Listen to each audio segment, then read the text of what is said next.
Umhlobi FM 107.6 FM. Akuvamisile ukuthi iID iblockwe ngenxa yokuthi ushade mhlambe ngendlela engabonakala. Into eyenzeke kuyatholakala ukuthi khona lento esibiza ngokuthi ibigamy la umuntu eshade khona kabili eyedwa eshade nabantu abahlukene kodwa futhi kungesona isithembu.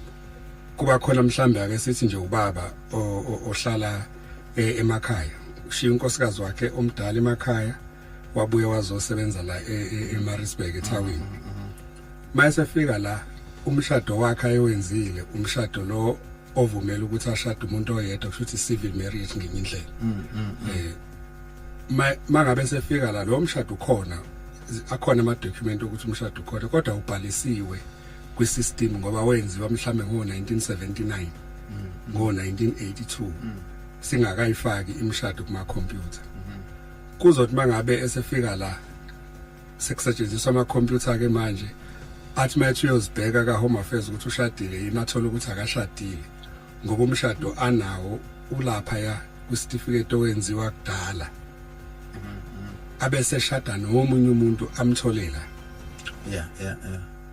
Mangabe seshada naloyo muntu useshada umshado wesibili loyo mshado usufaka kwicomputer ngoba thina ngesikhathi wenziwe asikwazi ukuthi siyobheka emabhukwini ukuthi mhlawumbe wathi mayisuka eScourt wabe seshadile emabhukwini aseScourt ushadile yini lapho kodwa mayisefika la sibheka thina kwicomputer sithola ukuthi ayakashadile bese beyashada ke ngempela. Kuzothi kuhamba kwesikhathi bese unkosikazi omdala mhlambe eze ka Home Affairs esethi hayi uthi la yakhona kutholakala usakashadile usethi akalethe napho ufakazi bokuthi ushadile. Mase sithi siyabheka sithola ukuthi hayibo lo mama othi ulethe ufakazi bokuthi ushadile umkhwena wakhe usevela useshade nomunye umuntu. Ilapho ke la bese kuthiwa khona ke lo mshado wesibili kangafanele ukuthi ungene ngoba lo mshado wokuqala wawuvele nawo uyicivil uya exist ulegal lo mshado usemthethweni bese uyakhishwa ke lo wesibili. Lo mama lo seshadwe kwesibili anikezwe status sakhe back esithi usingle. Yeah. Akudivorce lapho unikezwe nje status sakho sokuthi usingle unikezwe isibongo sakho sasekhaya bese laba abakade beshade eqala kube kubhaliswe ku register lo mshado njengabantu abashadile.